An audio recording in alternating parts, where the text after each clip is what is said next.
medio de todo esto, el presidente Donald Trump advertía en una entrevista con la cadena Fox que en caso de que se llevase a juicio a su persona, los mercados pudiesen caer. Y de esto es que quiero conversar con nuestro próximo invitado, que ya está con nosotros, Alberto Bernal, analista económico, director de investigaciones de la firma de mercados Bultic. Alberto, gracias por estar con nosotros. Bienvenido, buena tarde. Muchísimas gracias por la invitación, Idalia. Un placer estar contigo.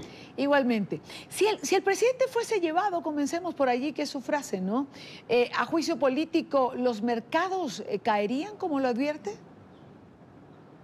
Es probable, sí. Yo creo que los mercados definitivamente no les gusta nunca la incertidumbre política. Entonces, si llegamos a ver ese escenario, pues entonces obviamente podríamos tener pues un poco mucho, bastante más estrés en los mercados financieros. A ver, Dani, esto ha pasado un par de veces y yo creo que la respuesta a esa pregunta que tú me estás haciendo, muy seguramente la vamos a saber después de noviembre, después de las elecciones de medio término de noviembre.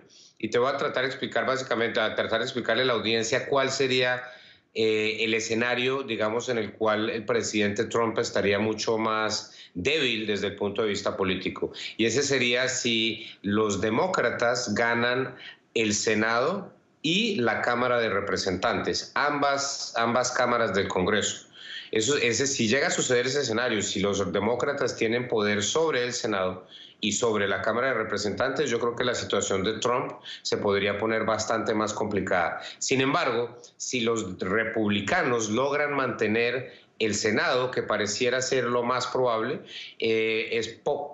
pareciera poco probable que el proceso de impeachment fuera a llegar a un final en el cual el presidente Trump tendría que renunciar, ¿no? Sí. Bueno, porque si algo no podemos negarle al presidente Trump, son las cifras de la economía, ¿no? Las estaba repasando antes de la entrevista contigo y, por ejemplo, él ha registrado la economía un crecimiento de 4.1% en este segundo trimestre, es decir, las cifras de desempleo. Estas cifras le acompañan. Claro, también la pregunta sería, ¿todo este éxito económico obedece tan solo a Trump? ¿A las medidas que él ha tomado, como la baja de impuestos, por ejemplo, de regular algunos ítems? ¿Esto tiene que ver solo con él? No, claro que no, Dania. Hay que ser totalmente justos con la evidencia. Uno podría tener, yo personalmente tenía muchos desacuerdos con la política del presidente Obama, sobre todo en su tratamiento con el sector financiero, pero los números son los números. El presidente Obama toma la economía de Estados Unidos con una tasa de desempleo del 10%, llegando al 11%, y la devuelve con una tasa de desempleo del 4%. El presidente Trump recibe una economía con un desempleo del 4% y lo ha bajado al 3,8, 3,9. No quiero menospreciar el incremento de empleo que ha habido digamos, desde que subió Trump al poder, pero claramente pasar de 10 a 4 es mucho mejor que pasar de 4 a 3, ¿no? En términos de cambio porcentual. El presidente Obama recibió una economía que estaba perdiendo 700,000, 800,000 empleos al mes, ¿cierto? Entonces recibe una economía bastante complicada y la entrega creciendo 200,000 empleos al mes, y el Trump la ha mantenido a 200,000 empleos al mes. Entonces, pues, a ver, tan justa con los líderes. Pero yo creo que históricamente se va a ver que pues, el presidente Obama sí reencauzó a la economía de Estados Unidos en una senda de crecimiento. Y pues Trump, digamos que yo personalmente pienso que todo lo que ha tratado de hacer para tratar de disminuir la regulación extrema de Estados Unidos es una buena noticia. Creo que haber bajado los impuestos corporativos a las empresas es una buena noticia, pero sinceramente pienso que es poco probable que sea bueno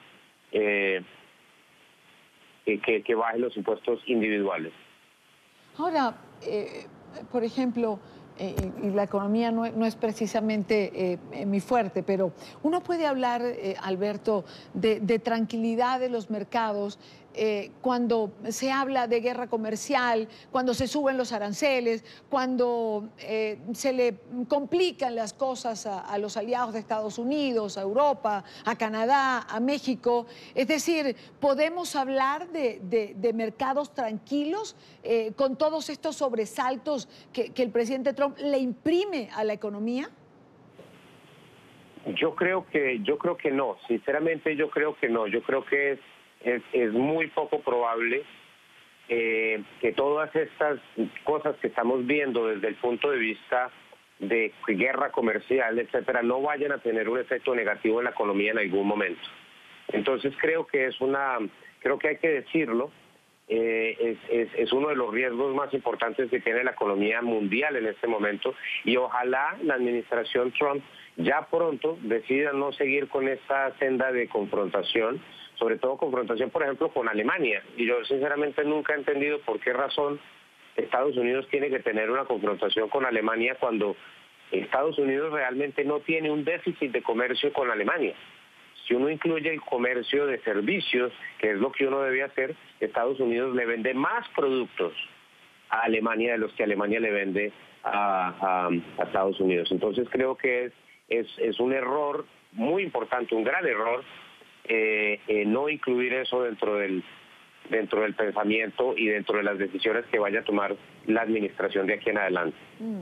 Bueno, es decir, lo sabrán ustedes mejor, pero he leído, por ejemplo, algunos analistas económicos, Alberto, que señalan que el presidente Trump realmente así entiende la política, es decir, bien en el área económica, bien en el militar, bien en el plano diplomático.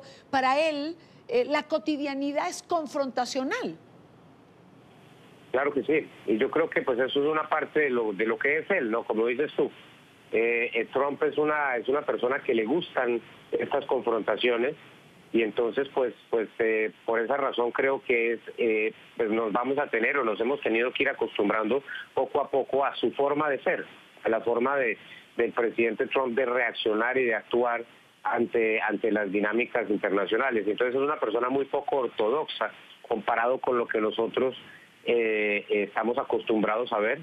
Pero pues como decimos los colombianos, y Dania, es lo que hay, eso no va a cambiar, y lo que tenemos que pensar, o lo que tenemos que tratar de lograr, o por lo menos esperar en el mediano plazo, es que todas estas actitudes que se han visto desde el punto de vista de la política internacional de la administración Trump no vayan a tener demasiadas malas noticias en cuanto al crecimiento futuro, porque, claro, como te digo, yo personalmente pienso que no hay nada gratis en esta vida, y si tú te pones a darte golpes con Alemania, con Francia, con Italia, con etcétera, etcétera, por cosas que realmente no son lógicas, pues eventualmente vas a cometer un error, y los errores siempre tienen consecuencias negativas.